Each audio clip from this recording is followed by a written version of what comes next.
In Affinity Designer version 2, you can create all kinds of colourful designs, especially combined with photo.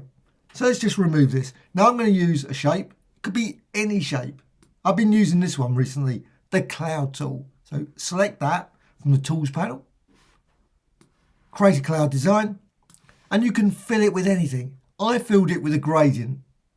So you can click up here, and you've got fill, and you've got colours. So you've got all the solid colours, perfectly reasonable, but you've also got the option to add gradients. Quick and easy way of adding some gradients, go to the swatches panel and you've got a gradient section. So gradients, you'll have a different set of gradients. Please check out my previous video on how to create gradients. So with that filled, what you can do, you can manipulate it using the gradient tool. Here's the gradient tool, and you can change it. You can change to elliptical, and you can move it around, resize, set the length, and much, much more. But what you can also do is you can combine it with other shapes as well, all within the same design. So I'm just going to create a rectangle. So just go to the rectangle tool. Now this rectangle is outside of this current design. The thing is, what you can do with this, as with any shape, you can go here, window and appearance.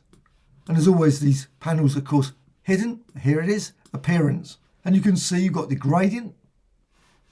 Got the gradient there, which you can manipulate using the gradient tool. So you can resize it, change it, exactly the same as the other one. Maybe use a different gradient, again, in the swatches panel. You can select it. In the appearance panel, select that. And I'm going to go for, instead of normal, I'm going to go for difference. So now you've got a difference effect applied. At the moment it's still outside the design. I'm just going to, but you can select it, highlight it, and you can right click, and you can duplicate. You can create multiple combinations of that. But what I'm going to do is I'm not going to actually create multiple of those shapes at this point. I'm just going to create multiple for the appearance. It's still a single shape that's outside. What you can then do is you can apply a different gradient. So just apply a different gradient, and you can see as soon as you do that, you won't have black anymore, because of course the difference between one gradient and another gradient, if it's the same gradient, it's going to be black. And you can manipulate the angle. You can decide, oh, you know what, I'm going to go for elliptical. Elliptical and linear combined into a single shape. And of course you could add more than that. You could have 3, 4, 5, 10 fills to make a very complex design. Perhaps, maybe sometimes too complex. Well, you've got this design here. What I'm now going to do is I'm going to paste it inside the cloud design. So edit and cut. Obviously you can do all shortcuts, but I'm just going through all the steps. Edit and cut.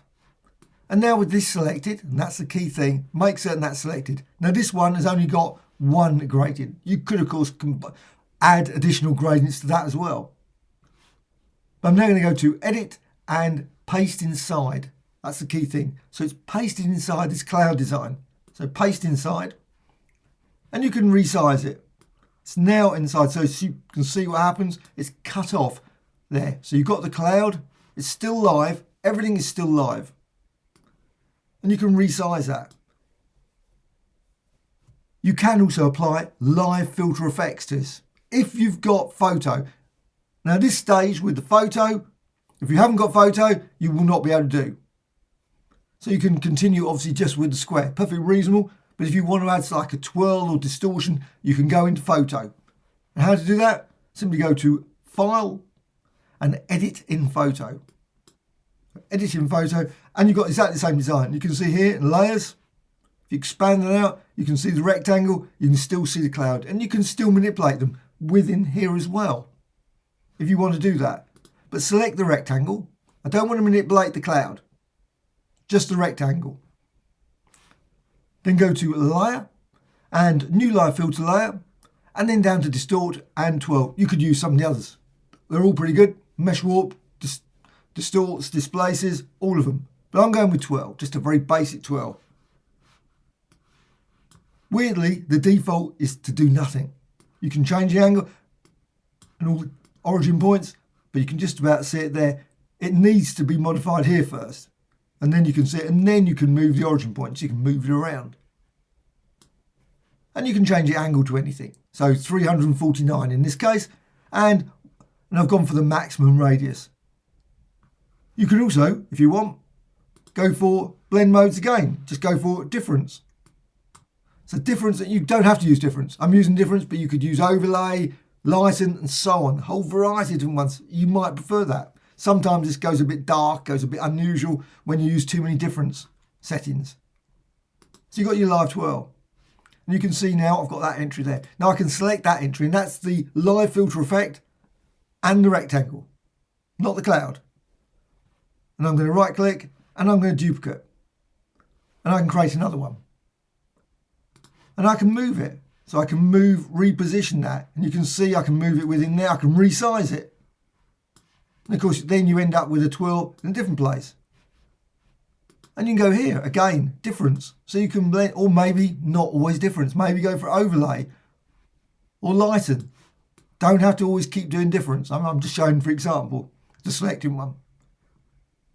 And again, you can hold down the Alt or Option key on the keyboard and duplicate it. And that will duplicate the rectangle and the twirl effect. And you can repeat that to move it over there. Maybe move that. So you created 15, 10, whatever. You can create a lot of them. I've only got 5 here. And now you've got your cloud design. So you've got a super colourful cloud design, which you can now take back into Affinity Designer. Simply go to File and Edit in Designer. And it will be exactly the same. So Edit in Designer, back into that, and you can see your design there. Again, if you go to Layers, you can expand that out and you can see exactly the same as you had in photo. Well, what you can now do, you might actually see a few areas where you think, oh, you know what, I don't like that. There's a bit of a, yes, just move that slightly. I could just see a sharp edge there. Wasn't happy with that. So what you can now do is you can apply additional effects. So you've got this, select cloud. So you select the entire thing, the cloud, and that's all, obviously all the things inside it have all been selected now. Go down here, down to effects. You've got layer effects, click there, and now you can go for 3D. So I'm just going to go for 3D, so I can push that up, maybe go for 44, so you get a nice sort of, you can obviously push it even further than that. Up to you, depending on the shape, design, but I think that creates a nice 3-dimensional effect. What you can then do, also, you've got outer shadows, but you've also got gradient overlay. So click there, as soon as the highlight, you can see you've got that highlighted, you can see all the options. Well, I don't want blend mode normal because I can't see anything. So what you can do, go down to difference again, or maybe lighten. Do a whole load of different ones. Now the one thing that's slightly annoying with this feature is that if you click here, and I've got elliptical as well, I can change the type. Just click here. There's no option to bring in a swatch. I don't know why they haven't added a feature where you can select the presets. There should be a drop down so you can go and access all your gradient swatches. For some weird reason, you have to enter, go on here and think, oh, I want to change the colour, I want to go for red. You can double click. Let's say I'm blue. I'm just doing this quickly. So obviously different thing, go for different designs, maybe in a yellow. And let's go for yellow there. Okay. But you can create, of course, any type of gradient, but it's a pity you have to create it manually at this point. And you can still modify the offset, all those sorts of things. It's not interactive. It'd be really good if it was interactive. And close. And so now you've got your design there. Well, you can continue to add even more complexity to it. Of course, what you can do, turn around and say, well, I've got this cloud. I can copy that and paste that inside another shape. So you can build up even more complexity. But what you can also do is you can use the contour tool. Just go over here, here's the contour tool. So the contour tool, you can then simply just drag this out. And of course that resizes it. You can go the other way. So you can create different shapes, again with your design. Now at any point you think, you know what, that's brilliant. I love that shape. What you can always do, assets. With it selected, let's just go to the move tool there. Just makes sense it's selected. So you can see the move tool selected the whole thing. Go to the assets, and I've called mine gradients. Of course, you call it anything you want. Go to the right side and add from selection. And you can add that. So just change that, and you can still change the entire design. So you can decide, you know what, I don't want that. I want cloud. Go to the cloud tool, and you can see you can just change that. And also you can change the number of bubbles.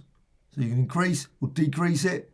Now, of course, depending on the contour design, and you can increase that again and tweak that again and create even more unique designs using that underlying design. And it's still all live. That's the key thing. So if you go to the layers panel, you can still expand out, and you can still expand out. And the twirl also is still live. So if you want to, in Designer, even though you haven't got this twirl effect, double click and you can bring up the panel there, and you can change the angle. So you can see you get a different result. And also, you might decide, you know what, well, I like that now. Let's just go and duplicate that and move that, and so on. So you can create even more designs, more unusual designs. And of course, what you can also do is you can always select this design, the entire cloud, hold down the Alt or Option key, duplicate that, and you've got now another shape. And of course you can add that on top of there, maybe rotate it, create that sort of design. Or contour tool, just go over here, and you've got options here. This one is really good, force open. So click there, and you can then change this. Let's just change that, just put it about there, and you can see then you get this design. It's still live. Now at this point, the cloud will no longer be live. The design within it is still live. So you want to just go to Bake Appearance, click there, and now you've got that design.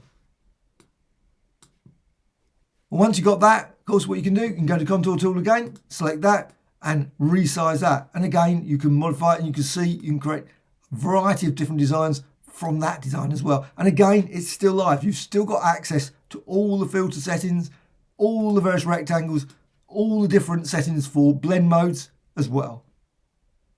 Hope you found this tutorial of interest. Any questions, please let me know in the comments below. Thank you much.